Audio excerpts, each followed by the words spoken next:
Hi hello வணக்கம். எல்லோரும் எப்படி இருக்கீங்க? நீங்கள் நல்லா இருக்கீங்களா? நானும் நல்லா இருக்கேங்க.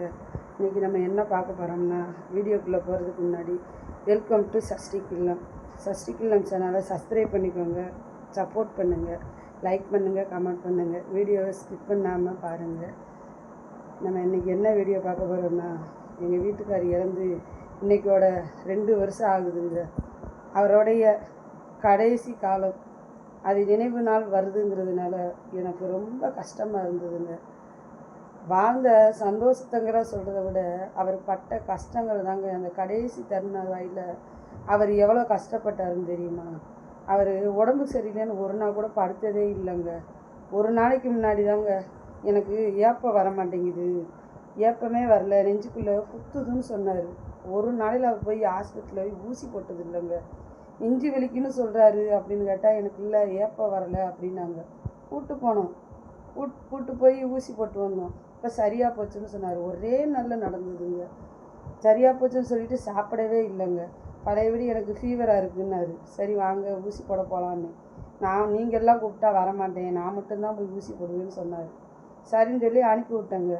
ஆனால் எனக்கு அப்போ தாங்க எனக்கு உடம்புக்கு ரொம்ப சரியில்லாமல் இருந்து வயிற்றில் ஸ்கேன் பண்ணணும்னு சொல்லிட்டாங்க.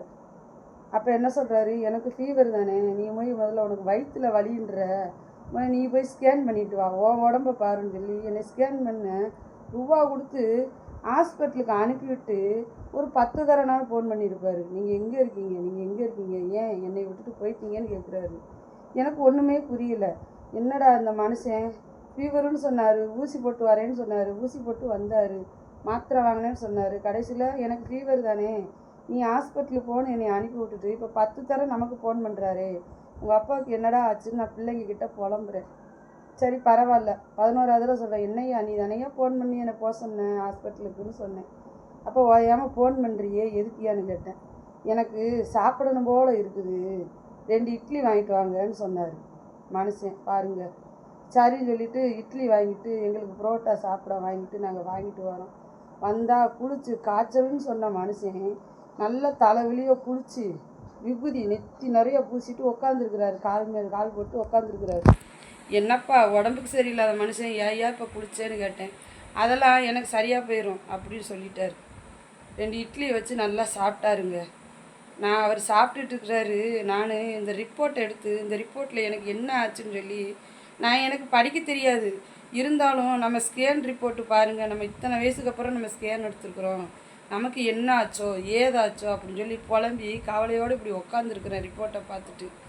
அவர் இட்லி சாப்பிட்டு, ஏன் உங்கள் அம்மா சாப்பிடாமல் இருக்கிறா, ஏன் இப்படி உட்காந்துருக்குறா, ஸ்கேன் தானே பண்ணிட்டு வந்துட்டா, என்ன உங்கள் அம்மாவுக்கு பிரச்சனை, இந்த போய் நான் போய் சாப்பாடு கொடுக்குறேன்னு அந்த தருணத்தில் கூட 2 பரோட்டாவை பிச்சு குழம்பு ஊற்றி என் கையில் சாப்பிடு, என்னத்தை பார்க்குற, உனக்கு என்ன தெரியும், உனக்கு படம் தானே பார்க்க தெரியும், இதிலெல்லாம் உனக்கு என்ன தெரியும், சாப்பிடு, கவலைப்படாத, உனக்கு ஒன்றும் செய்யாது அப்படின்னு சொல்லிவிட்டு ஒரு 5 செகண்டு கூட ஆகிருக்காதுங்க. நான் அந்த பரோட்டாவை கடைசியாக அவர் கொடுத்ததை கூட நான் சாப்பிடலைங்க. திடீர்னு என் மக கத்துறா, ஐயோ அப்பா என்னாச்சுப்பான்னு கத்துறா. என் மனசு என்ன பாடுபடும், ஐயோ என்னவாப்பா சொல்கிறேன்னா அவருக்கு கண் மேலே போய் உடம்பெல்லாம் வேர்த்து வலிப்புக்காரங்களுக்கு வந்தது மாதிரி வந்துருச்சு. நாங்கள் என்ன பண்ணுறது?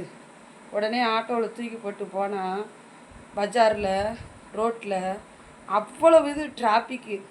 ஆட்டோ விட்டு கீழே இறங்கி, அப்பா கொஞ்சம் வழி விடுங்க, எங்கள் வீட்டுக்கார் இப்படி சீரியஸாக இருக்கார் அப்படின்னு ஒரு ஹாஸ்பிட்டலில் அவசரத்துக்கு நாங்கள் போனோம். அங்கே டெஸ்ட் பண்ணி பார்த்துட்டு என்ன சொல்கிறாங்க, எல்லாம் என்னம்மா இவ்வளோ மோசமாக இருக்கிறாரு, ஃபீவருன்னு நீங்கள் சொல்கிறீங்க அப்படின்னா, இல்லைப்பா ஃபீவர் சரியாயிருச்சு, குளிச்சு செஞ்சு இப்போ தான் சாப்பிட்டு நல்லாதாப்பா உட்காந்தாருன்னு சொல்கிறோம். இல்லை இவர் ரொம்ப மோசமான நிலைமையில் இருக்கிறாரு, நீங்கள் முடிஞ்ச அளவுக்கு பெரிய ஆஸ்பத்திரி கொண்டு போங்கன்னு சொல்லிட்டாங்க. சரின்னு திருப்பி ஆட்டோவில் போட்டு நாங்கள் பெரிய ஆஸ்பத்திரி கொண்டு போயிட்டோம். ப்ரைவேட் ஆஸ்பத்திரி தாங்க கொண்டு போனேன், ஏன்னா அவருக்கு என்ன பிரச்சனைன்னு எனக்கு தெரியாது. கொண்டு போனால் அவங்க செக் பண்ணிவிட்டு இவங்களுக்கு அட்டாக்கு நின்ன நிலையிலே நாங்கள் ஆப்ரேஷன் பண்ணணும், ஆப்ரேஷன் பண்ணால் தான் இவங்க பழப்பாங்கன்னு சொல்லிட்டாங்க. ஒன்றுமே புரியலை, எங்கள் கையில் காசும் இல்லை. அப்படியே உட்காந்து ஓடி ஆடி செஞ்சு சரி நீங்கள் எடுங்க பண்ணுங்க நாங்கள் பார்க்குறோம் அப்படின்னு சொல்லிட்டேன். ஆனால் ஆப்ரேஷன் பண்ணால் கிளியர் ஆயிடுவாங்கன்னு சொல்லிட்டாங்க எங்ககிட்ட.